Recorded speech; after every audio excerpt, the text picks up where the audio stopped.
Hi. இன்னைக்கு ஒரு வருத்தமான விஷயம் தான். நம்ம 4 கட்டெறும்பு குட்டிங்க இருந்ததுல, அத லட்டூஸு சொல்லியிருந்தேன் பார்த்தீங்களா?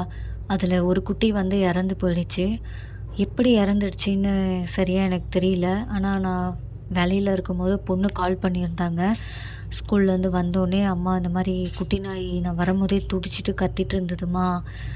மூக்குலேருந்து ரத்தம் வேற வந்துட்டு இருந்ததும்மா" அப்படின்னு சொல்லிட்டு கால் பண்ணியிருந்தாங்க. அ என்னாச்சு கடைசியில கேட்கும்போது, "என் கையிலேயே தாம்மா உயிர் போயிடுச்சு. என்னையே பார்த்துட்டு இருந்ததும்மா. தண்ணி கூட குடுத்து பார்த்தம்மா. எதுவுமே பண்ண முடியலம்மா. என்னால காப்பாத்தவே முடியலம்மா" அப்படின்னு சொல்லிட்டு ரொம்ப ஃபீல் பண்ணி ரொம்ப அழுதுருக்கா. ஏன்னா நான் அங்க இல்ல. அ எதிர்க்க இருந்தவங்கலாம் சொன்னாங்க, "ரொம்ப அழுதுட்டு இருந்தா" அப்படின்னு சொல்லிட்டு. என்கிட்ட கால் பண்ணி வேற அழுதா ஃபோன்ல.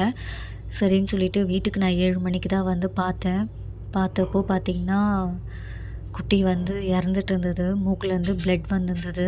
ஆனா ஏதாவது கடிச்சிருக்குமா? இல்ல அது வண்டி ஏதாவது ஏத்தியிருக்குமா? அப்படின்னு சொல்லிட்டு எங்களுக்கு ஒரு டவுட்டு. ஆனா இவங்க இருக்கிற இடத்துல வண்டிக்கு வாய்ப்பு கிடையாது.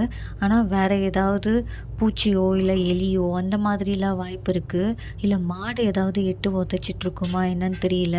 ஆ ரொம்ப கஷ்டமா இருந்தது பார்க்கும்போதே. என்ன பண்ணுறதுன்னே தெரியல இவங்களுக்கு. சரி நான் வந்ததுக்கு அப்புறமா தான் அ குழியெல்லாம் தோண்டி புதைக்க ஆரம்பிச்சோம். என் கூட இருந்த பசங்க தான் இவங்க எல்லாருமே தான் ஹெல்ப் பண்ணாங்க. எல்லாரும் பாதி கொஞ்ச நேரம் குழியெல்லாம் தோண்ட ஆரம்பிச்சோம். எங்ககிட்ட பெரிய கடப்பரை இல்ல. சின்னது தான் இருந்தது.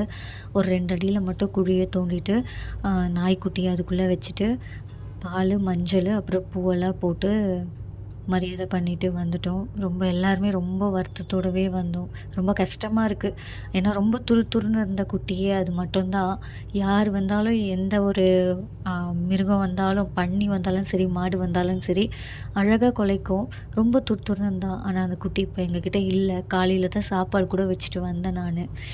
ரொம்ப கஷ்டமா இருக்கு.